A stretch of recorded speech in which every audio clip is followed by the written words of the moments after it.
A pergunta não é se Deus existe. A pergunta é: por que o corpo do Papa João Paulo I foi embalsamado poucas horas após sua morte súbita, antes que qualquer legista pudesse sequer se aproximar?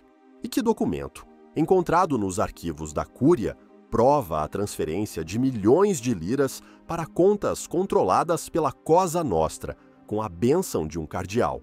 Bem-vindo aos corredores do poder eterno, onde as orações são sussurradas em latim, mas os contratos são assinados com sangue. Aqui, a fé é a moeda mais valiosa e, ao mesmo tempo, a fachada mais conveniente. Esta é a história não contada do Vaticano, uma crônica de como um pequeno grupo de seguidores de um carpinteiro da Galileia se transformou na corporação mais antiga, rica e impiedosa da história humana. Uma jornada que começa não com um sermão, mas com uma mentira forjada em pergaminho, com tinta e ambição, que redesenhou o mapa da Europa e mergulhou o mundo em 1000 anos de trevas. Eles a chamaram de A Doação de Constantino. Era um documento que, supostamente, transferia o controle sobre todo o Império Romano do Ocidente para o Papa, uma fraude tão audaciosa que seu autor deve ter sorrido ao escrevê-la. Com essa escritura falsa, os papas não eram mais apenas líderes espirituais, eram reis, imperadores por direito divino, com exércitos, terras e o poder de coroar e depor monarcas. Os inquisidores queimavam hereges por muito menos, mas a história é escrita pelos vitoriosos, especialmente quando eles têm as chaves do céu e, mais importante, dos arquivos. O que é mais aterrorizante? Um pecador que tem consciência de sua queda ou um santo convencido de sua própria infalibilidade? O poder, uma vez provado, é um veneno que não tem antídoto. Roma, a cidade eterna, tornou-se o palco de uma peça sangrenta. A luta pelo trono de São Pedro se assemelhava menos a uma sucessão apostólica e mais a uma guerra de gangues. As grandes famílias patrícias, os Orsini, os Colonna, os Teofilactos, transformaram as basílicas em fortalezas e as eleições papais em leilões. Bispos contratavam assassinos para eliminar rivais durante a missa. Papas eram estrangulados em suas camas por ordem de seus sucessores. Cada conclave era um ninho de víboras, onde o Espírito Santo parecia ter se perdido nos corredores labirínticos, repletos de conspiradores. A ironia era palpável. Para unir o mundo sob a cruz, eles primeiro tiveram que dividi-lo entre si, pedaço por pedaço, punhalada por punhalada. A fé se tornou um pretexto, uma ferramenta afiada para esculpir um império. Enquanto pregavam a humildade de Cristo, acumulavam uma riqueza que faria Creso corar. Enquanto falavam de perdão, seus porões ecoavam os gritos daqueles que ousavam questionar sua autoridade.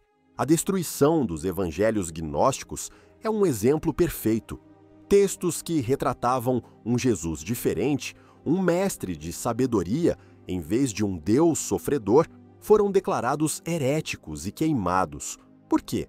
Porque ofereciam um caminho para Deus, sem intermediários, sem a necessidade de uma igreja, de seus rituais e, acima de tudo, de seus cobradores de impostos. O conhecimento era o verdadeiro inimigo. Uma população letrada e pensante é muito mais difícil de controlar do que uma multidão assustada e ignorante. Assim, a luz do conhecimento antigo foi sistematicamente apagada, e a Europa mergulhou em uma era que, não por acaso, foi chamada de Idade das Trevas.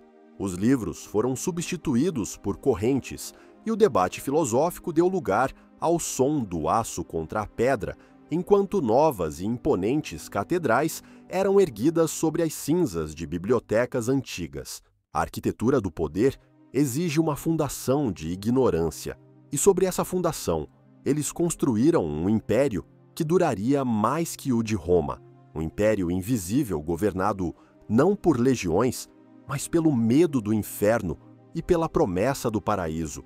Um império cuja sede não era um palácio, mas a consciência de cada homem, mulher e criança. A ascensão do papado não foi um milagre divino, foi uma obra-prima da engenharia política, uma conquista brutal e calculada.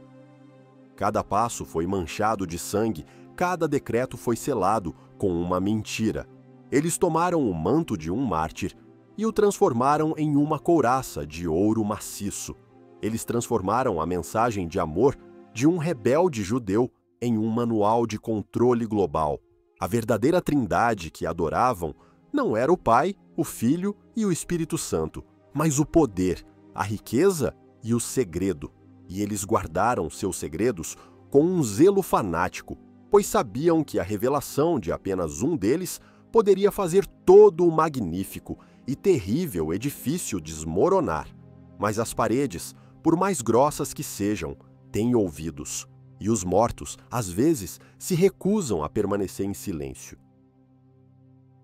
A fundação de mentiras era sólida, mas o poder absoluto que ela gerou logo se tornaria uma força de pura insanidade, provando que o caminho para o inferno pode muito bem ser pavimentado com pedras sagradas. O que você acha que foi a arma mais eficaz do Vaticano em sua ascensão? A fé que inspirava milhões ou a fraude que enganava reis? Escreva sua opinião nos comentários e veremos que força realmente governa o mundo. A consolidação do poder através de documentos forjados e da eliminação de rivais criou um trono tão cobiçado que logo atrairia não apenas homens ambiciosos, mas verdadeiros monstros. A lógica do poder absoluto é inexorável. Uma vez que se elimina todos os freios externos, os únicos inimigos que restam estão dentro de si mesmo. O papado, tendo se livrado de imperadores e reis como seus superiores, mergulhou em um abismo de depravação que faria os césares romanos parecerem meninos de coro. Chegamos ao Saeculum Obscurum, a Idade das Trevas do próprio papado, um período tão vergonhoso que os cronistas da Igreja tentaram por séculos apagá-lo dos registros. Era a pornocracia, o governo das prostitutas, quando o trono de São Pedro se tornou um presente de alcova, passado de uma poderosa amante para outra, para seus filhos e netos. Mulheres como Teodora e sua filha Marósia, da família Teofilacto, controlavam Roma com uma mistura de sedução e crueldade. Elas colocavam e depunham papas como quem troca de vestido. Um de seus amantes, o Papa Sérgio III, reabriu um capítulo macabro ao reabilitar o legado de um papa que protagonizou o evento mais bizarro e grotesco da história da Igreja, o Sínodo do Cadáver. Imagine a cena: a Basílica de São João de Latrão, no ano de 897. No trono papal, vestido com todas as insígnias e paramentos, está sentado o corpo exumado e em decomposição do Papa Formoso, morto há 9 meses. Diante dele, o Papa Estevão VI, seu sucessor e inimigo mortal, grita acusações de heresia e perjúrio contra o cadáver. Um jovem diácono, tremendo de medo, foi nomeado para responder pelo morto. O veredito, obviamente, foi de culpa. O cadáver foi despido. Os 3 dedos da mão direita, usados para bênçãos, foram cortados e o corpo foi arrastado pelas ruas de Roma e jogado no rio Tibre. Este não foi um ato isolado de loucura. Foi a expressão máxima de um poder que havia perdido qualquer contato com a realidade, a decência ou a fé. O Sínodo do Cadáver era a política do Vaticano, levada à sua conclusão lógica e terrível. O poder sobre a vida, a morte e até mesmo a memória. A partir daí, a espiral de decadência apenas acelerou. O Papa João XI, filho de Marósia, com o Papa Sérgio III, tornou-se Papa aos 20 e poucos anos. Seu meio-irmão, Alberico, o aprisionou e governou Roma como um ditador. O neto de Marósia, João XII, foi eleito papa na adolescência e transformou o Palácio de Latrão em um bordel.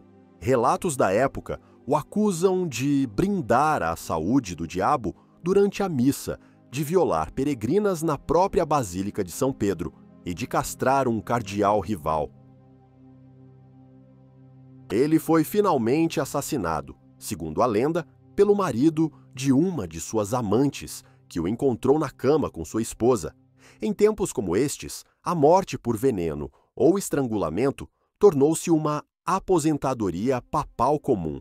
O Vaticano não era um centro espiritual, era o coração pulsante da anarquia, um campo de batalha união onde as gangues de Roma lutavam pelo controle do maior prêmio de todos. A ironia era cruel. Enquanto a Europa cristã se ajoelhava diante da autoridade de Roma, a própria Roma estava sendo governada por tiranos, assassinos e devassos que usavam a tiara papal como uma coroa de carnaval. O poder absoluto não apenas corrompe absolutamente, ele atrai os absolutamente corruptos. A sucessão apostólica tornou-se uma piada de mau gosto, uma linhagem manchada por simonia, nepotismo e sangue. O sagrado e o profano não apenas coexistiam, eles dançavam uma valsa macabra nos altares das igrejas. E, no entanto, o sistema sobreviveu. Como?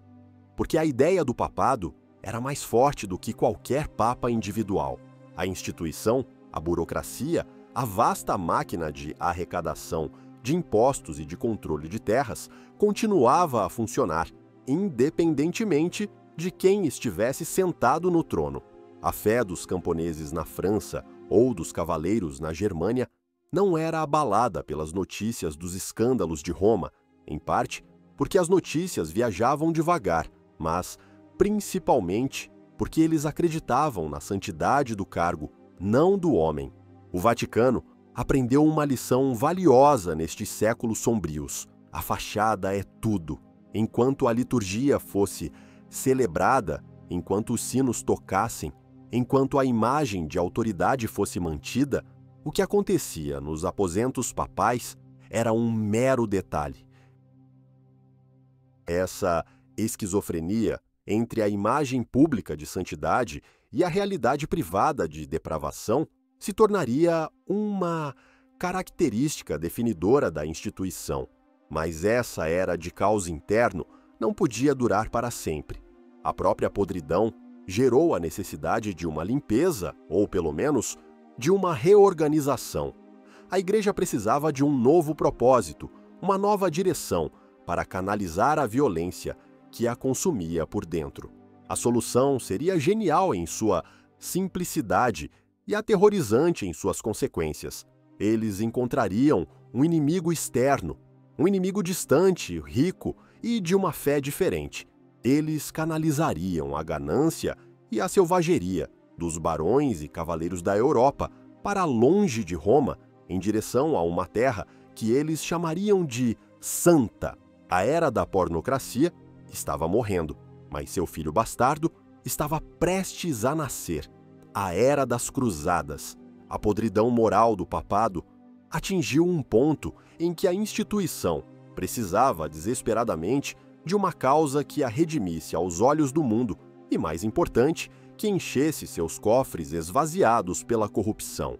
Em 1095, no Concílio de Clermont, o Papa Urbano II encontrou essa causa. Com uma oratória inflamada, ele convocou os cavaleiros da cristandade a libertar Jerusalém do domínio muçulmano. Ele prometeu a remissão de todos os pecados para aqueles que se juntassem à guerra e terras férteis e riquezas inimagináveis no Oriente. Foi uma obra-prima de marketing político e religioso. As cruzadas são frequentemente retratadas como uma guerra santa, uma explosão de fervor religioso. Na realidade, foram o maior projeto de assalto à mão armada da história, habilmente disfarçado de peregrinação. A Europa estava superpovoada de nobres sem terra e cavaleiros violentos cuja única habilidade era a guerra. Urbano lhes deu um alvo, uma justificativa divina para saquear. Deus o quer, gritava a multidão. E o que Deus aparentemente queria era ouro, especiarias e novos territórios. A primeira cruzada foi um sucesso surpreendente e brutal. Jerusalém foi conquistada em 1099 em um banho de sangue que chocou até mesmo os padrões da época. Mas o verdadeiro prêmio não era a cidade em si, mas as rotas comerciais que ela controlava. A igreja, de repente, estava no centro de uma vasta empresa econômica, e toda grande empresa precisa de um departamento financeiro e de segurança. Entram em cena os Cavaleiros Templários. A Ordem dos Pobres Cavaleiros de Cristo e do Templo de Salomão começou humildemente, com 9 cavaleiros que juraram proteger os peregrinos na Terra Santa. Eles eram monges guerreiros, uma contradição em termos que se revelou incrivelmente eficaz. Sua reputação de bravura e piedade lhes rendeu enormes doações de terras e dinheiro de toda a Europa. Em poucas décadas, os Pobres Cavaleiros se tornaram a organização mais rica e poderosa do mundo, superando muitos reinos. Eles inventaram o sistema bancário moderno. Um nobre podia depositar seu ouro em um templo em Londres e receber uma nota de crédito que poderia ser sacada em Jerusalém, tornando as viagens seguras. Eles possuíam frotas de navios, castelos, fazendas e uma rede de influência que se estendia por toda a cristandade. Os templários eram uma corporação multinacional, um exército privado e um banco, tudo em um só. E seu único superior era o próprio Papa. Eles se tornaram os banqueiros de Deus, mas também dos reis. E esse foi o seu erro fatal. O rei Filipe IV da França, conhecido como o Belo, estava desesperadamente endividado com os templários. Ele via sua riqueza e poder como uma ameaça ao seu próprio. Em vez de pagar suas dívidas, ele decidiu liquidar seus credores. E ele precisava da bênção da única autoridade que poderia destruir os templários, o Papa. O Papa Clemente V, um francês que devia sua eleição a Filipe, concordou com o plano. Em uma operação coordenada, na sexta-feira, 13 de outubro de 1307, todos os templários na França foram presos. A data ficou para sempre associada ao azar. As acusações eram absurdas e chocantes. Heresia, sodomia, adoração de um ídolo com cabeça de bode chamado Baphomet, cuspir na cruz. Sob tortura brutal, muitos cavaleiros confessaram qualquer coisa que seus algozes quisessem ouvir. O grão-mestre, Jacques de Molay, confessou e depois se retratou. Ele foi queimado vivo em uma ilha no Sena, em Paris. Suas últimas palavras teriam sido uma maldição, convocando o rei Filipe e o Papa Clemente a se encontrarem com ele diante do tribunal de Deus dentro de 1 ano. Ambos morreram dentro do prazo. A destruição dos templários não foi um ato de fé, foi a primeira grande aquisição hostil da história. Filipe confiscou os bens dos templários na França. O Papa dissolveu a ordem e transferiu grande parte de sua riqueza para outra ordem, os hospitalários, que eram mais fáceis de controlar. O Vaticano havia aprendido outra lição crucial sobre o poder. Nenhuma organização dentro da igreja poderia se tornar poderosa demais. Todos os rios de ouro deveriam fluir para Roma. As cruzadas, no final, falharam em seu objetivo declarado de manter Jerusalém sob controle cristão, mas tiveram um sucesso espetacular em outros aspectos. Elas enriqueceram a igreja e as cidades-estado italianas como Gênova e Veneza, abriram novas rotas comerciais e fortaleceram a autoridade do Papa como o líder da cristandade. E, em um ato de suprema hipocrisia, a Quarta Cruzada nem sequer chegou à Terra Santa. Em vez disso, os cruzados, manipulados pelos venezianos, saquearam a cidade cristã de Constantinopla, a capital do Império Bizantino, em 1204. Eles roubaram relíquias, destruíram obras de arte e enfraqueceram fatalmente um império cristão rival. A cruzada pelo ouro havia atingido seu ápice cínico. O Vaticano havia aperfeiçoado a arte de usar a fé como um pretexto para a ganância. A Guerra Santa era apenas um negócio, e os negócios estavam indo muito bem. Eles aprenderam a centralizar a riqueza e o poder, um modelo que seria levado a um novo e aterrorizante patamar por uma família espanhola que viu no papado não uma vocação espiritual, mas a oportunidade de negócio de uma vida. Seus métodos de aquisição não envolveriam exércitos, mas um frasco de veneno e um sorriso traiçoeiro. A destruição dos templários demonstrou de forma conclusiva como a riqueza e o poder poderiam ser brutalmente centralizados. A lição não passou despercebida. Uma família da Espanha, os Borgia, assistiu e aprendeu. Eles entenderam que o papado era o prêmio final, a chave para um poder ilimitado. E eles estavam dispostos a pagar qualquer preço para obtê-lo, não com orações, mas com suborno, chantagem e assassinato. A ascensão de Rodrigo Borgia ao trono papal em 1492, sob o nome de Alexandre VI, foi uma das eleições mais corruptas da história. Disse que mulas carregadas de ouro foram enviadas aos palácios dos cardeais para garantir seus votos. Com Alexandre VI, o Vaticano não era mais apenas uma instituição corrupta, tornou-se a sede de um sindicato do crime familiar. O Palácio Apostólico foi transformado em um palco para orgias e banquetes depravados, como o infame Banquete das Castanhas, onde 50 cortesãs nuas teriam entretido os convidados do Papa. Mas a devassidão era apenas a face pública de um regime muito mais sinistro. Alexandre e seus filhos, César e Lucrécia, governavam com uma crueldade que se tornou lendária.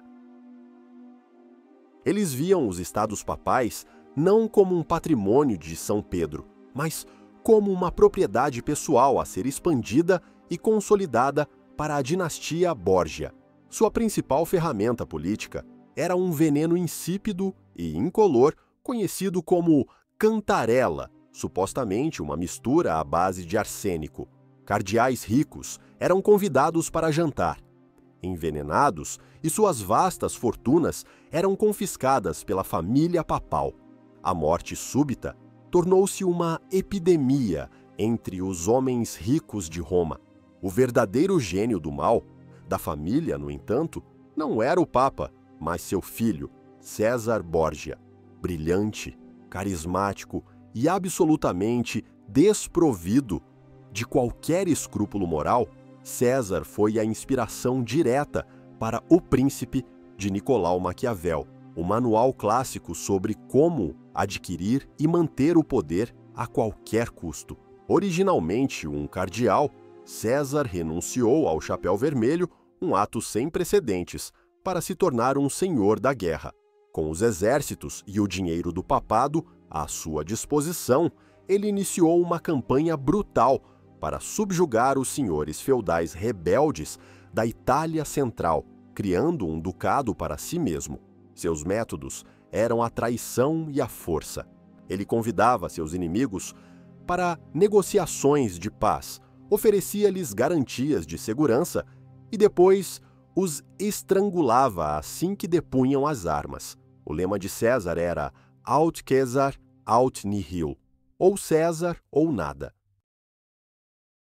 Ele eliminou qualquer um que estivesse em seu caminho, incluindo, possivelmente, seu próprio irmão, Juan, cujo corpo foi pescado no Tibre com 9 facadas. Lucrécia Borgia, sua irmã, foi usada como um peão em seus jogos de poder.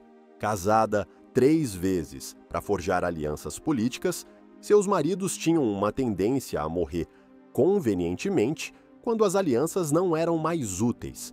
Um deles foi assassinado nos degraus da Basílica de São Pedro pelos homens de César. Apesar dos rumores de incesto com seu pai e irmão que a perseguiram por toda a vida, Lucrécia era provavelmente mais uma vítima do que uma vilã, uma mulher inteligente, forçada a navegar nas águas perigosas de sua família monstruosa. O Vaticano dos Borgia era um lugar onde nada era sagrado.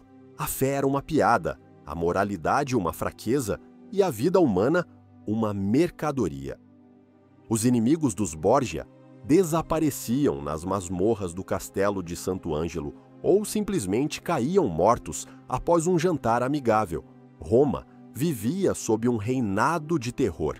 As pessoas diziam que Alexandre vende as chaves, o altar e o próprio Cristo.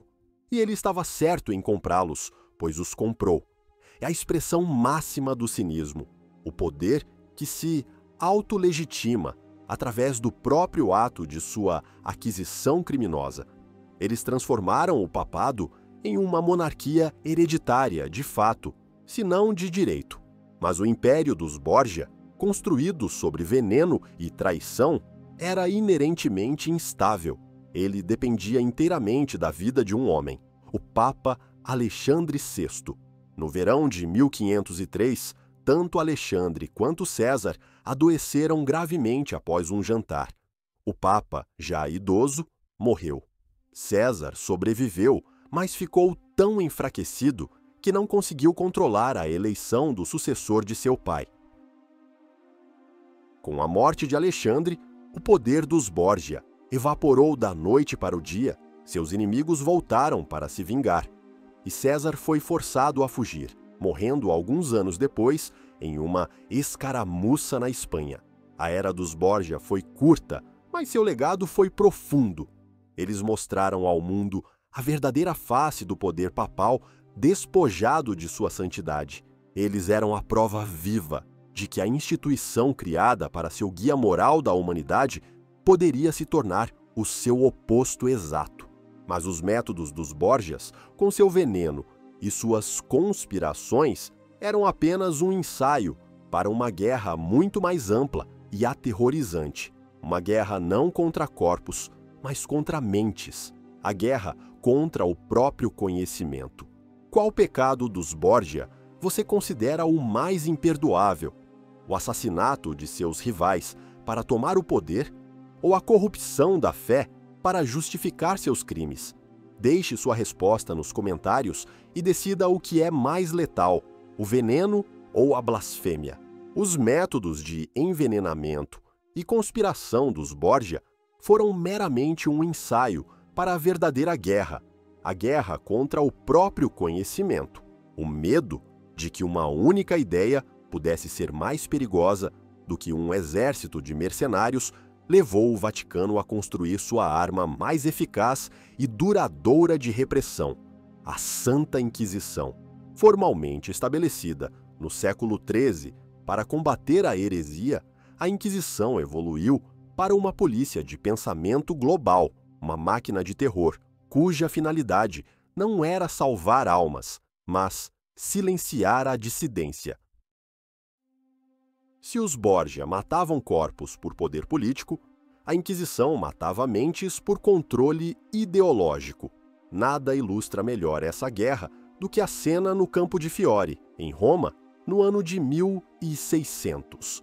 Um homem está amarrado a uma estaca, sua língua perfurada por uma mordaça de ferro, para que não possa proferir suas últimas palavras blasfemas. Seu nome é Giordano Bruno. Seu crime?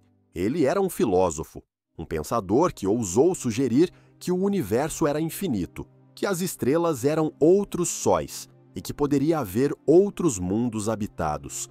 Essas ideias não apenas contradiziam a cosmologia aristotélica adotada pela Igreja, mas também diminuíam a importância central da Terra e, por extensão, da própria Igreja. Para a Inquisição, um universo infinito era um universo incontrolável. E assim, Bruno foi queimado vivo. Sua morte foi uma mensagem clara para qualquer um que ousasse pensar fora da caixa doutrinária. O preço da curiosidade é a morte. Algumas décadas depois, outro gênio italiano, Galileu Galilei, enfrentaria o mesmo tribunal. Usando o recém-inventado telescópio, Galileu encontrou provas de que a Terra girava em torno do Sol, e não o contrário. A teoria heliocêntrica de Copérnico era mais do que uma hipótese, era um fato observável. A Igreja o forçou a se retratar. Ajoelhado, o velho astrônomo teve que abjurar a verdade para salvar sua vida. A lenda diz que, ao se levantar, ele murmurou "Eppur si muove", e, no entanto, ela se move. A Terra continuou a girar, mas o progresso intelectual na Itália foi interrompido por séculos. A Inquisição operava com uma eficiência aterrorizante. O processo começava com uma denúncia, muitas vezes anônima, motivada por inveja pessoal ou disputas de propriedade. O acusado era preso e seus bens confiscados. O julgamento era secreto. O acusado não sabia quem o havia denunciado e não tinha direito a um advogado de defesa. O objetivo principal não era determinar a verdade, mas obter uma confissão. E para isso, todos os meios eram válidos. A tortura era aplicada metodicamente, não como um castigo, mas como um instrumento de interrogatório. O estrapado, a roda, a bota espanhola, os porões da Inquisição eram laboratórios de dor. Sob agonia insuportável, as pessoas confessavam qualquer coisa, que eram bruxas, que voavam em vassouras, que faziam pactos com o diabo, que negavam a divindade de Cristo. A confissão salvava a alma do herege, diziam os inquisidores, mas raramente salvava seu corpo. A sentença era pronunciada em uma cerimônia pública chamada auto de fé, ou ato de fé. Era um espetáculo teatral destinado a aterrorizar a população. Os condenados eram levados em procissão, vestidos com o San Benito, uma túnica amarela com cruzes e demônios pintados. Os que se arrependiam eram estrangulados antes de serem queimados. Os impenitentes eram queimados vivos.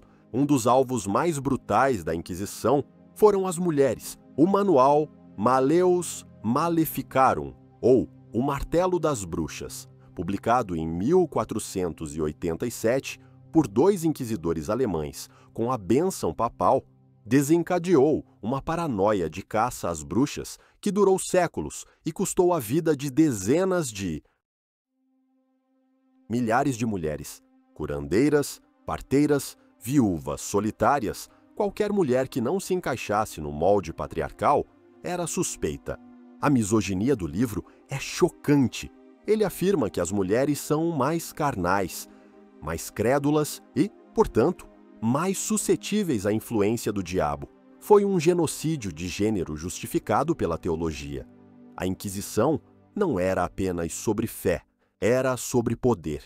Ao erradicar a heresia, a Igreja eliminava desafios à sua autoridade.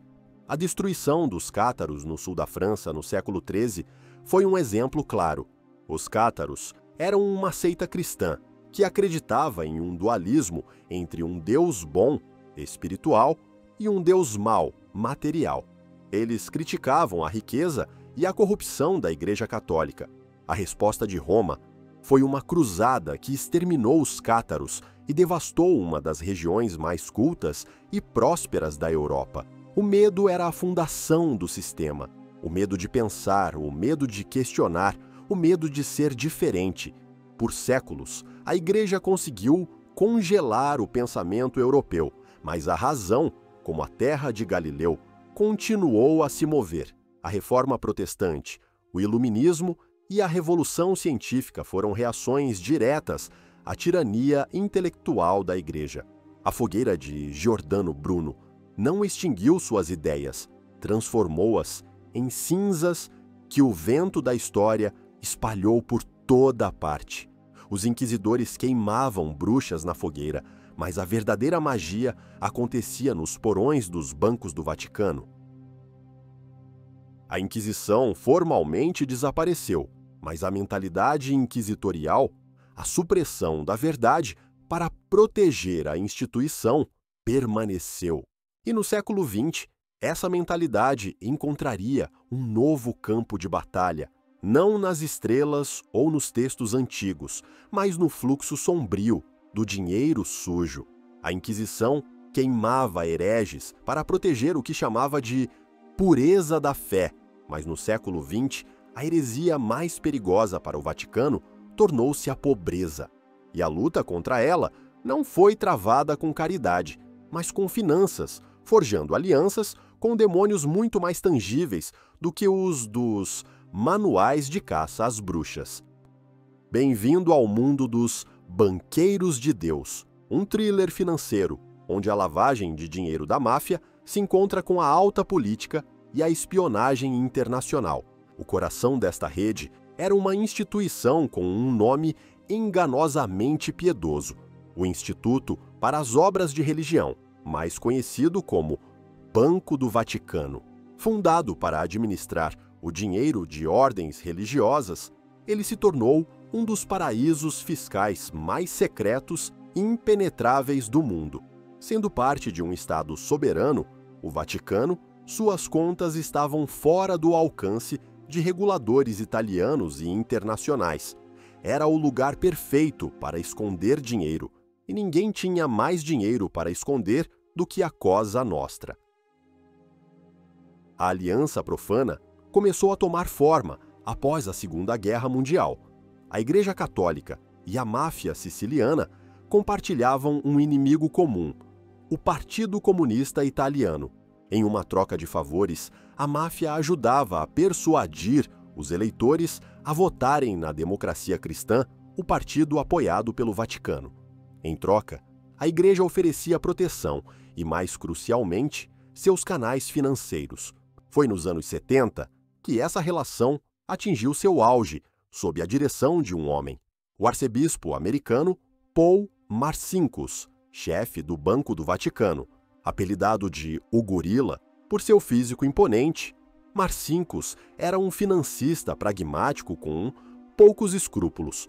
Sua filosofia era simples: não se pode administrar a igreja com ave-marias. Ele fez parceria com dois dos financistas mais sombrios da Itália, Michele Sindona e Roberto Calvi. Sindona, um advogado siciliano com laços estreitos com a família mafiosa Gambino de Nova York, era um gênio da fraude financeira. Ele usou o dinheiro do Vaticano e da máfia para construir um império bancário que desabou espetacularmente, custando aos investidores centenas de milhões de dólares. Antes de ser condenado, ele ameaçou revelar tudo o que sabia sobre as finanças do Vaticano. Ele foi silenciado com uma xícara de café envenenada com cianeto em sua cela na prisão. Seu protegido era Roberto Calvi, chefe do Banco Ambrosiano de Milão, o maior banco privado da Itália. Calvi era conhecido como o Banqueiro de Deus, por seus laços estreitos com Marcinkus e o Banco do Vaticano. Juntos, eles criaram uma rede labiríntica de empresas de fachada no Panamá e em Luxemburgo, através das quais lavavam o dinheiro da heroína da máfia e financiavam operações políticas secretas, incluindo, segundo algumas teorias, o movimento A Solidariedade na Polônia e os Contras na Nicarágua. Eles também estavam profundamente ligados à propaganda DUI, ou P2, uma loja maçônica secreta e ultradireitista que incluía políticos, generais e chefes de espionagem. A P2 era um Estado dentro do Estado, com o objetivo de subverter a democracia italiana. No início dos anos 80, o castelo de cartas de Calvi começou a ruir. O Banco Ambrosiano faliu, deixando um buraco de mais de 1 bilhão de 300 milhões de dólares. Grande parte desse dinheiro havia sido emprestada a empresas de fachada controladas pelo Banco do Vaticano. Calvi fugiu da Itália com um passaporte falso e foi para Londres. Em 18 de junho de 1982, seu corpo foi encontrado enforcado sob a ponte Blackfriars, em Londres. Seus bolsos estavam cheios de pedras e mais de 15 mil dólares em diferentes moedas. A polícia britânica inicialmente classificou como suicídio. Ninguém acreditou. Por que um suicida viajaria para Londres e se enforcaria sob uma ponte com um nome tão simbolicamente carregado? Frades Negros. Anos depois, investigações independentes e uma segunda autópsia concluíram que Calvi foi assassinado. Ele sabia demais. Ele havia ameaçado expor a teia de corrupção que ligava o Vaticano, a máfia e a elite política italiana. Sua morte foi um aviso.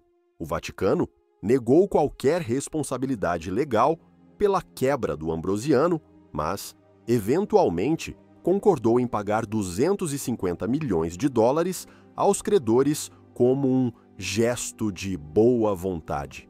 O arcebispo Marcinkus, protegido por sua cidadania vaticana, nunca foi julgado.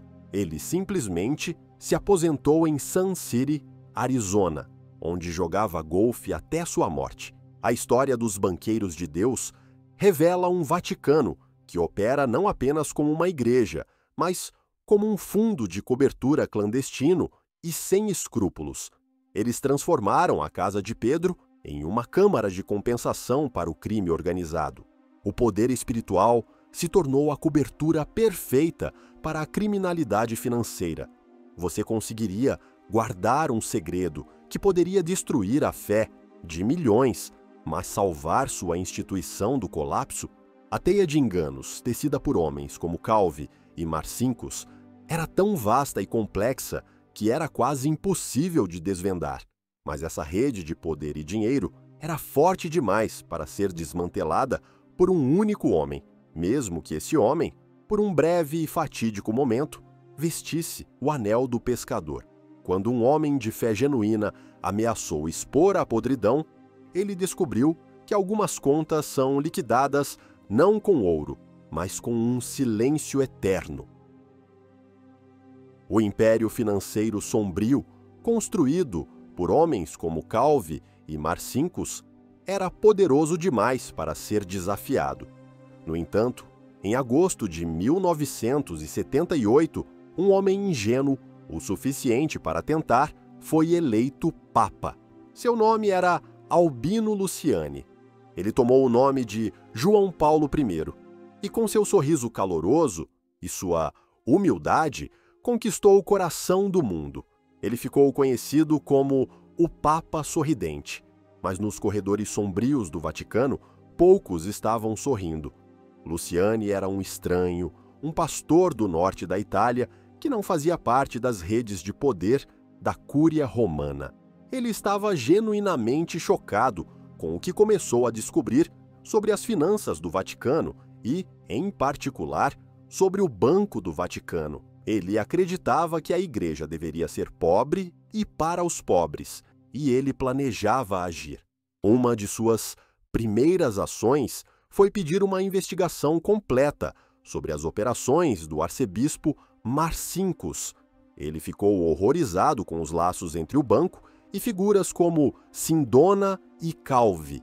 Segundo investigadores e autores como David Yallop, em seu livro Em Nome de Deus, Luciani havia preparado uma lista de mais de 100 transferências e demissões que planejava anunciar. A lista incluía Marcinkus e muitos outros cardeais e bispos poderosos, vários deles com ligações com a loja maçônica P2, uma filiação estritamente proibida pela lei canônica. Era uma declaração de guerra contra o establishment corrupto do Vaticano. Na noite de 28 de setembro de 1978, apenas 33 dias após sua eleição, o Papa João Paulo I foi encontrado morto em sua cama. A causa oficial da morte, anunciada pelo Vaticano, foi um ataque cardíaco. O caso foi encerrado, ou pelo menos eles tentaram encerrá-lo. mas as circunstâncias de sua morte eram tão suspeitas que imediatamente geraram uma das maiores teorias de conspiração da história moderna. E por boas razões. Primeiro, a hora da morte e quem encontrou o corpo. O Vaticano afirmou que ele foi encontrado por seu secretário, o padre Magé. No entanto, a irmã Vincenza Taffarel, a freira que lhe trazia o café todas as manhãs, foi quem o encontrou.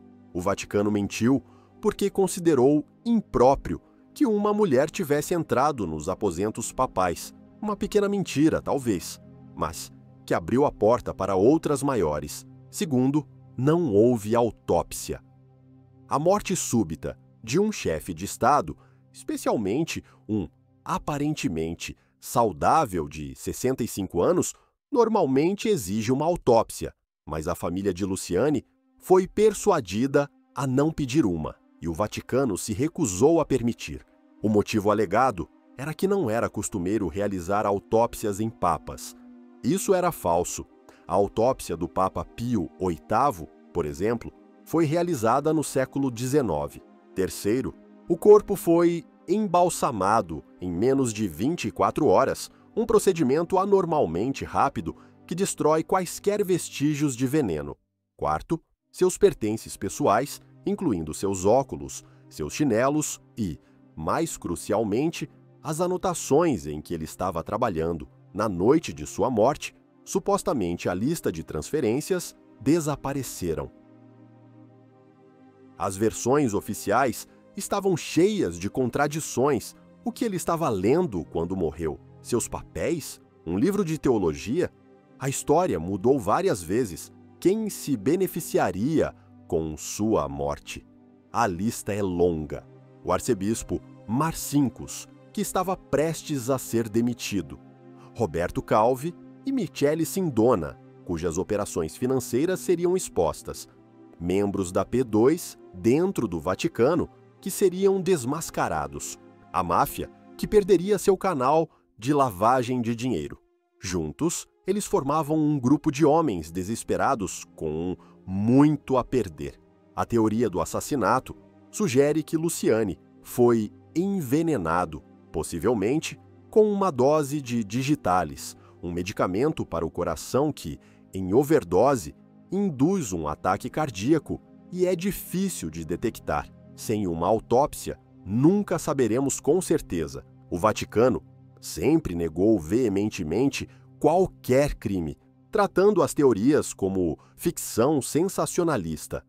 Mas sua própria conduta, o segredo, as mentiras, as contradições, alimentou as suspeitas que persistem até hoje. A história de João Paulo I é uma tragédia, um vislumbre do que poderia ter sido. Ele foi um homem decente em um sistema corrupto, um reformador que subestimou a brutalidade de seus oponentes. Sua morte, seja por conspiração ou por uma infeliz coincidência, serviu como um aviso sombrio a qualquer futuro reformador. O sistema era mais forte. O breve pontificado do Papa Sorridente se tornou um mistério de quarto fechado no coração da Igreja. E enquanto o mundo debatia se um Papa havia sido assassinado, um crime muito mais lento e insidioso continuava a se espalhar como um câncer pelas veias da instituição. Um crime que envolvia não a morte de um homem, mas a morte da inocência de milhares. Você acredita que a morte do Papa João Paulo I foi um assassinato para silenciar um reformador ou uma tragédia natural explorada por teóricos da conspiração? Vote com seu comentário. A verdade pode estar mais perto do que imaginamos. A morte de um Papa é um evento singular e chocante. Mas, e se houvesse uma morte mais lenta, mais insidiosa, acontecendo por décadas? Uma morte da inocência, perpetrada em segredo e acobertada pela mesma instituição que jurou proteger os mais vulneráveis. O escândalo de abuso sexual infantil na Igreja Católica não é uma história de algumas maçãs podres. É a crônica de uma política sistêmica e criminosa de acobertamento que se estendeu por todo o globo. do mais alto escalão do Vaticano até a menor paróquia rural. É talvez o pecado mais sombrio de todos. Por décadas, os sussurros existiram. Histórias de padres que tocavam as crianças de forma errada, de transferências repentinas sem explicação, de famílias silenciadas pela vergonha e pelo poder da Igreja. Mas foi em 2002 que os sussurros se tornaram um grito ensurdecedor. Uma equipe de jornalistas investigativos do jornal The Boston Globe, conhecida como Spotlight, publicou uma série de reportagens que expuseram como a Arquidiocese de Boston, sob a liderança do cardeal Bernard Law, havia sistematicamente acobertado décadas de abuso sexual cometido por dezenas de padres. O padrão era sempre o mesmo. Quando uma acusação surgia, a vítima e sua família eram pressionadas a manter o silêncio. O padre acusado era enviado para tratamento psicológico por alguns meses e depois transferido para uma nova paróquia, sem qualquer aviso sobre seu passado. Para a Igreja, o escândalo era o problema, não o crime. A reputação da instituição era mais importante do que a segurança das crianças. O padre pedófilo era simplesmente realocado, com acesso a um novo rebanho de vítimas em potencial. Era um exército de estupradores em movimento, protegido por batinas e pela lei do silêncio. A investigação de Boston foi apenas a ponta do iceberg. O que se seguiu foi uma avalanche de revelações em todo o mundo. Irlanda, Austrália, Alemanha, Holanda, México, Brasil, país após país, o mesmo padrão de abuso e acobertamento foi descoberto. Na Irlanda, relatórios do governo detalharam décadas de abuso sádico em escolas e orfanatos administrados pela Igreja, verdadeiras fábricas de bebês e instituições de tortura. Na Austrália, uma comissão real descobriu que 7% de todos os padres católicos foram acusados de abuso entre 1900 e 2010. As cifras são estarrecedoras. Dezenas de milhares de padres acusados, centenas de milhares, talvez milhões, de vítimas em todo o mundo. A questão inevitável era: o Vaticano sabia? A resposta é um sim inequívoco. Documentos internos vieram à tona, provando que o acobertamento não era uma política local, mas uma diretriz que vinha de Roma. Uma carta de 1963 do Santo Ofício, o precursor da Congregação para a Doutrina da Fé, intitulada Crimen Sollicitationis, instruía os bispos a lidarem com acusações de abuso sexual sob o mais estrito segredo pontifício. As evidências deveriam ser trancadas em um arquivo secreto e qualquer pessoa, incluindo a vítima, que quebrasse o juramento de silêncio, seria excomungada. A diretriz era clara: não denunciar à polícia, resolver internamente. Em 2001, o então cardeal Joseph Ratzinger, futuro Papa Bento XVI, como chefe da congregação, centralizou todos os casos de abuso em seu escritório, mas a política de sigilo continuou. Bispos que acobertaram crimes por décadas foram raramente punidos. Muitos simplesmente se aposentaram com todas as honras. O Papa João Paulo II, agora um santo, promoveu figuras como o cardeal Law de Boston e Marcial Maciel, o fundador dos Legionários de Cristo, um predador monstruoso que abusou de seus próprios filhos e de dezenas de seminaristas, enquanto recebia elogios do Vaticano. Para as vítimas, a luta por justiça tem sido uma batalha de Davi contra Golias. Eles não lutaram apenas contra seus agressores, mas contra uma corporação multibilionária com os melhores advogados e uma máquina de relações públicas projetada para negar, minimizar e desviar a culpa. As histórias das vítimas são de uma dor inimaginável. Infâncias roubadas, vidas destruídas pela depressão, vício e suicídio. A fé que lhes foi ensinada a amar se tornou a fonte de seu maior trauma. Este não é um pecado do passado. O acobertamento continua. O Papa Francisco falou duramente contra o abuso, mas as reformas estruturais têm sido lentas e, para muitos, insuficientes. A cultura do sigilo, a omertá clerical, está profundamente enraizada. O Vaticano ainda se recusa a abrir totalmente seus arquivos sobre padres abusadores para as autoridades civis. O escândalo da pedofilia expôs a hipocrisia no coração da instituição, uma igreja que prega a moralidade ao mundo, enquanto protege predadores sexuais em suas fileiras. O abuso não foi o pecado original, o acobertamento foi. Foi a decisão consciente e deliberada de sacrificar crianças no altar da reputação da igreja. E essa cultura de sigilo absoluto, projetada para proteger os crimes físicos, logo se revelaria incapaz de conter os segredos da era digital. A cultura de sigilo absoluto, necessária para acobertar décadas de abuso físico, criou uma fortaleza de segredos dentro do Vaticano, mas na era digital, nenhuma fortaleza é inexpugnável. Quando os muros finalmente começaram a ruir, a violação não veio de um exército inimigo, mas de dentro, das mãos de um simples mordomo com acesso a uma fotocopiadora e um profundo sentimento de injustiça. O escândalo, que ficou conhecido como Vatilix, em 2012, foi a prova de que as intrigas medievais de Roma não haviam desaparecido, elas apenas haviam se modernizado. O protagonista desta saga de espionagem moderna foi Paolo Gabriele, o discreto e leal mordomo pessoal do Papa Bento XVI. Por anos, ele serviu às refeições do Papa, arrumou suas roupas e esteve presente nos momentos mais privados. E por anos, ele observou. Ele viu a corrupção, as lutas de poder e o que ele considerava ser um complô para isolar o Papa e minar seus esforços de reforma. Gabriele começou a copiar centenas de documentos confidenciais que passavam pela mesa do Papa, cartas, memorandos, relatórios financeiros.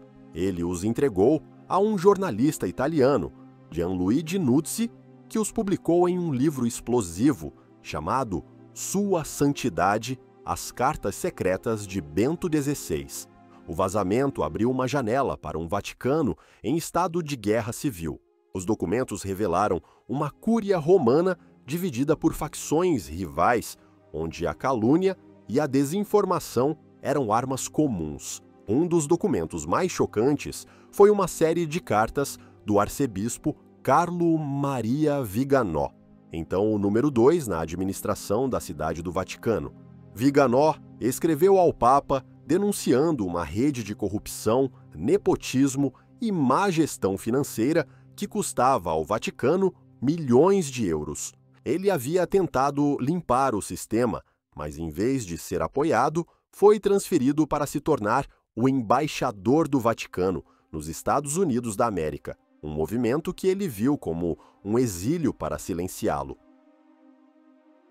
Outros documentos pintaram um quadro de lutas ferozes sobre o controle do Banco do Vaticano, com a velha guarda de cardeais italianos resistindo às tentativas de Bento XVI de impor maior transparência e conformidade com as normas financeiras internacionais. O Vatilix era mais do que apenas fofoca de palácio, era a evidência de uma disfunção sistêmica. Mostrou um pontífice idoso e acadêmico sobrecarregado pela tarefa de governar uma burocracia bizantina e traiçoeira. Mas a revelação mais sombria ainda estava por vir. Como parte da investigação interna sobre os vazamentos, Bento XVI encarregou 3 cardeais idosos e de confiança de conduzir uma investigação paralela. Eles entrevistaram dezenas de oficiais da Cúria e compilaram um dossiê secreto de 300 páginas. O conteúdo deste dossiê, nunca foi divulgado publicamente, mas, segundo relatos da imprensa italiana, ele detalhava não apenas a corrupção financeira, mas também a existência de um poderoso lobby gay dentro do Vaticano. Este grupo não era apenas uma rede de clérigos homossexuais, mas uma facção que, segundo os relatos, era vulnerável à chantagem externa devido a violações do Sexto Mandamento. Prelados de alto escalão estavam sendo chantageados por estranhos sobre suas atividades sexuais. A existência dessa rede explicaria parte da resistência às reformas e a perpetuação de uma cultura de sigilo. A chantagem é a moeda do segredo. Em 10 de fevereiro de 2013, poucos meses após receber este dossiê, o Papa Bento XVI chocou o mundo ao anunciar sua renúncia, o primeiro Papa a fazê-lo voluntariamente em quase 600 anos. Ele citou sua idade avançada e a falta de forças, mas muitos observadores acreditam que o conteúdo do dossiê secreto e a percepção de que ele não tinha mais a energia para limpar a sujeira da Igreja foram os fatores decisivos. Ele deixou o dossiê para seu sucessor, o Papa Francisco, como um mapa da podridão que ele precisaria enfrentar. Paolo Gabriele, o mordomo, foi preso pela Gendarmeria do Vaticano, julgado e condenado por roubo. Ele foi perdoado pelo Papa Bento e eventualmente libertado, mas sua vida foi irrevogavelmente mudada. Ele era o corvo, o bode expiatório para uma crise muito mais profunda. O Vatilix provou que o maior inimigo do Vaticano no século XXI não era o secularismo ou o relativismo moral, mas sua própria cultura de segredo. A mesma cultura que permitiu o acobertamento do abuso sexual e da corrupção financeira. As ferramentas da intriga mudaram de veneno para fotocopiadoras e e-mails vazados, mas a natureza da luta pelo poder permaneceu a mesma. E isso levanta uma questão ainda mais profunda. Se um mordomo pôde expor os segredos de um papa vivo, que segredos ainda maiores permanecem trancados nos arquivos mais profundos e mais bem guardados do planeta? O escândalo Vatilix demonstrou que mesmo os segredos mais bem guardados do papado moderno podiam ser expostos por um único indivíduo. Mas o que dizer dos segredos do passado? Segredos enterrados tão profundamente que poderiam reescrever a história não apenas da Igreja, mas do próprio mundo? Para encontrá-los, precisamos descer aos porões do Vaticano, a um lugar mais seguro que Fort Knox e mais misterioso que a Área 51, o Arquivo Apostólico Vaticano, anteriormente conhecido como Arquivo Secreto. O nome secreto não significa que seja clandestino, mas sim que é privado, pertencente pessoalmente ao Papa. No entanto, o mistério que o cerca é merecido. Imagine 85 quilômetros de prateleiras, 53 milhas de documentos que abrangem mais de 1.200 anos de história humana. Cartas de reis, decretos de imperadores, transcrições de julgamentos da Inquisição, relatórios de núncios apostólicos de todos os cantos do globo. É o sistema nervoso central da história ocidental.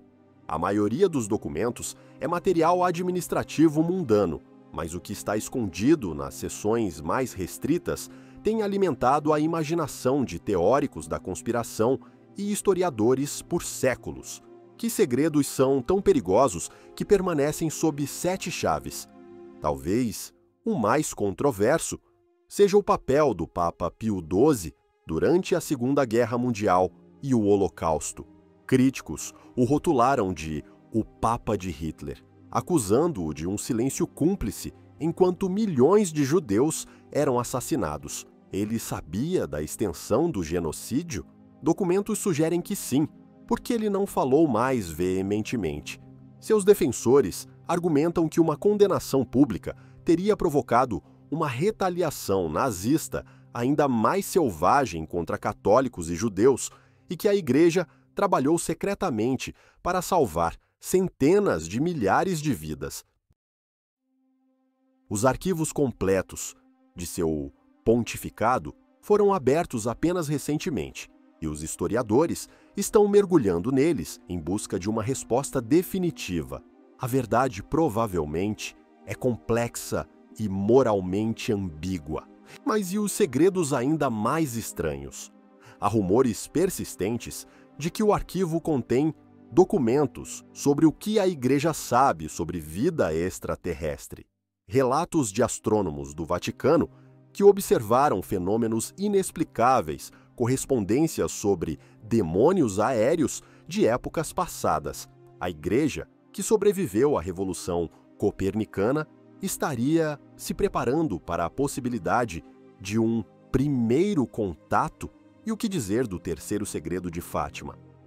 A Virgem Maria teria aparecido a 3 crianças pastoras em Portugal em 1917 e lhes confiado 3 segredos. Os 2 primeiros foram revelados e se referiam à Segunda Guerra Mundial e à ascensão do comunismo. O terceiro foi mantido em segredo pelo Vaticano por décadas, gerando especulações apocalípticas sobre uma guerra nuclear ou uma apostasia em massa dentro da própria Igreja. Quando o Vaticano finalmente o revelou em 2000, descreveu uma visão da tentativa de assassinato do Papa João Paulo II. Muitos fiéis sentiram que a revelação era incompleta, que o verdadeiro segredo era muito mais aterrorizante e ainda está trancado. Mas o maior segredo de todos pode ser o mais simples: a prova documental das falsificações sobre as quais o poder temporal da Igreja foi construído. E se, em algum lugar naqueles 85 quilômetros de prateleiras, estiver a prova irrefutável de que a doação de Constantino foi uma fraude da Cúria? Ou, mais chocante ainda, documentos que contradizem a própria fundação da fé, evangelhos suprimidos, evidências sobre a vida de Jesus que minariam 2000 anos de doutrina? Alguns segredos podem ser perigosos demais para a humanidade. Talvez o Vaticano se veja não como um guardião da verdade, mas como um protetor da fé, mesmo que essa proteção exija esconder uma verdade inconveniente. O Papa Francisco tenta hoje projetar uma imagem de transparência e reforma. Ele fala contra a corrupção, simplifica seu estilo de vida e tenta reformar as finanças do Vaticano. Mas ele está lutando contra uma estrutura de poder de 2000 anos, uma burocracia que sobreviveu a impérios, guerras e a todos os tipos de escândalos. É uma mudança real ou apenas uma nova fachada, uma nova estratégia de relações públicas para o século XXI? O maior segredo do Vaticano não é um documento antigo ou uma profecia apocalíptica, é a sua própria resiliência, sua capacidade de pecar, de matar, de mentir, de acobertar e ainda assim sobreviver e manter o poder sobre a alma de mais de 1 bilhão de pessoas. A história do Vaticano é a história da própria natureza do poder, sua capacidade de seduzir, corromper e, acima de tudo, de se perpetuar. Seus pecados não são desvios da história, eles são a própria história. E os arquivos, silenciosos e empoeirados, guardam as provas. Eles esperam, sabendo que a verdade, por mais tempo que seja enterrada, sempre encontra um caminho para a luz.